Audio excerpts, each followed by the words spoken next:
Carbon monoxide के levels ऊपर है, किसी किसी जगह पे 2000 के आसपास भी। कोयला का नापी कर सकते हैं कितना किलोमीटर अंदर है, लेकिन गैस के बारे में हम नापी नहीं कर सकते हैं। अभी आप ये मान के चलें कि बचाने का सबसे अच्छा तरीका है लोग थोड़े यहाँ से दूर रहें। गैस का कोई उपाय नहीं है।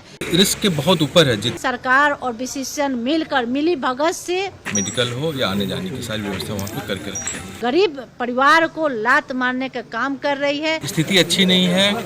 धनबाद के केंदुआडीह में 8 दिनों से जहरीली गैस का रिसाव जारी है। कोल इंडिया के चेयरमैन सनोज कुमार झा ने प्रभावित क्षेत्रों का दौरा किया, राहत और बचाव कार्य की जानकारी ली और अधिकारियों को निर्देश भी दिए। सबों से बात भी हुई, आप लोग साथ में थे यहाँ पर। स्थिति अच्छी नहीं है, कार्बन मोनोऑक्साइड के लेवल्स ऊपर है। लोगों को अपने आप को बचाने के लिए जो राहत शिविर है वहाँ पे रहें, और हमने वहाँ पे व्यवस्था करके रखी है, चाहे वो खाने की हो, मेडिकल हो या आने जाने की सारी व्यवस्था वहाँ पे करके रखी है। केंदुआडीह में कार्बन मोनोऑक्साइड लगातार निकल रहा है। इसकी मात्रा 9 ppm या कम होनी चाहिए। 35 से ऊपर इसे खतरनाक माना जाता है। 200 की मात्रा बेहद खतरनाक होती है। हवा में 800 का स्तर पूरी तरीके से जानलेवा होता है। इसके बाद कभी भी बेहोशी और मौत हो सकती है। अब कोल इंडिया के चेयरमैन से सुनिए कि केंदुआडीह में कार्बन मोनोऑक्साइड का स्तर क्या है। रिस्क के बहुत ऊपर है। जो भी हमारी 50 की जो नॉर्मल रिस्क के लेवल होती है उसके बहुत ही ऊपर है। कहीं किसी किसी जगह पे 2000 के आसपास भी है। तो जो स्थिति जो अच्छी नहीं है। हालात की भयावहता का अंदाजा इससे भी लगाइए कि गैस की रोकथाम कब तक होगी।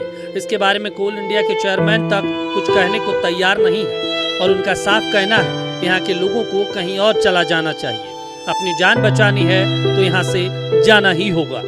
गैस रोक पाना नहीं रोक पाना अभी तो तुरंत हम लोग कमेंट नहीं कर पाएंगे जब तक उस पर एक्सपर्ट्स अपनी व्यू नहीं दे देते हैं फाइनल।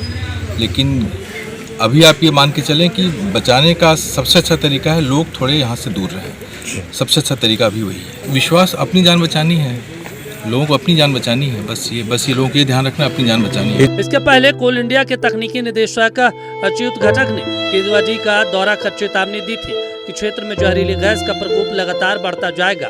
इसका एकमात्र समाधान लोगों को शिफ्ट करना है।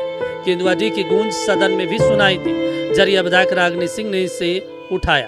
धनबाद जिला में जहरीली गैस लगातार निकल रहा है। उस पर हम लोग बोल रहे हैं कि भाई यहाँ से एक टीम भेजा जाए जिसको कि उस पर कम से कम उस जहरीली गैस के बारे में कई ऐसा एजेंसी है कि पता लगा सकती है कि आखिर मतलब इसमें क्या दिक्कत हो रहा है, क्यों नहीं बंद हो सकता है।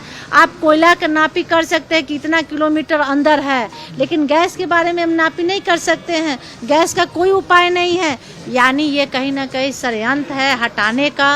आप गरीब तबके के लोगों को परेशान कर रहे हैं। घर से बेघर एक कुटिया में कहीं ना कहीं सरकार और विशेषज्ञ मिलकर मिली भगत से गरीब परिवार को लात मारने का काम कर रही है।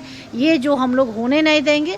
आप किसी को घर दे तो रोजगार कहाँ से दीजिएगा? सबसे बड़ा मुद्दा ये है। केंदुआडीह में प्रशासन बीसीसीएल लोगों से राहत शिविर में जाने की अपील कर रहे हैं, लेकिन लोग अपना घर रोजगार छोड़कर जाने को तैयार नहीं है। विस्थापन यहाँ का एक राजनीतिक मुद्दा है। हम मांग कर रहे हैं जिला प्रशासन से कि इस तरह से घटना बीसीसीएल प्रबंधक या जिसकी भी लापरवाही हो इस पे कार्रवाई हो। कोल इंडिया का चेयरमैन जो आए हुए थे, हम लोगों से जब उनकी बात हुई तो उन्होंने साफ तौर पर इनकार कर दिया विस्थापित का मुद्दे का। उन्होंने साफ एक शब्द में हम लोगों से कहा, ग्रामीणों से कहा कि हम लोग यहाँ पर पहले गैस बंद कराएंगे। उस विस्थापित तो अलग, विस्थापित लोगों को बसाना अलग बात है। हम लोग इसका बात बाद में करेंगे। पहले सबसे पहले यहाँ जो गैस रिसाव हो रहा है उस पर बात करेंगे और उसको बंद करने का काम करेंगे। कोल इंडिया के चेयरमैन आने के बाद उनसे मेरी बात हुई तो मैंने उनको सबसे पहले तो ये कहा कि जब तक गैस का रिसाव हो रहा या जब तक आप इस पर कार्य कर रहे हैं बंद करने के लिए, तब तक JRDA की टीम और जो भी विस्थापन करने के लिए टीम बनी है वो टीम यहाँ ना आए। और BCL के CMD द्वारा जो बयान दिया गया है कि विस्थापन ही एकमात्र विकल्प है इसका, वो बिल्कुल गलत है। तो मेरे सामने चेयरमैन साहब ने हम सबको आश्वस्त किया कि ऐसी बातें BCCL द्वारा दोबारा नहीं की जाएगी। ये साफ है कि केंदुआडीह छोड़कर लोगों को जाना ही होगा, लेकिन प्रभावित क्षेत्र के लोगों को शिफ्ट करने के पहले उनका सर्वे होना जरूरी है। यहाँ आखिरी सर्वे 20 साल पहले यानी 2005 में हुआ था। CO कब सर्वे रिपोर्ट प्रशासन को देंगे इसकी कोई समय सीमा तय नहीं है। कहने के लिए राहत शिविर यहाँ जरूर बनाया गया है, लेकिन वहाँ खाने पीने की कोई व्यवस्था नहीं है। सबसे चिंता की बात यह है कि BCCL के रिकॉर्ड में एक दो नहीं 81 केंदुआ-डी है जहां से लोगों को विस्थापित करने की जरूरत है, लेकिन प्रशासन या बीसीसीएल की ओर से कोई सार्थक पहल नहीं हो रही है। सवाल है कि क्या केंदुआ-डी एक और भोपाल त्रासदी के मुहाने पर है।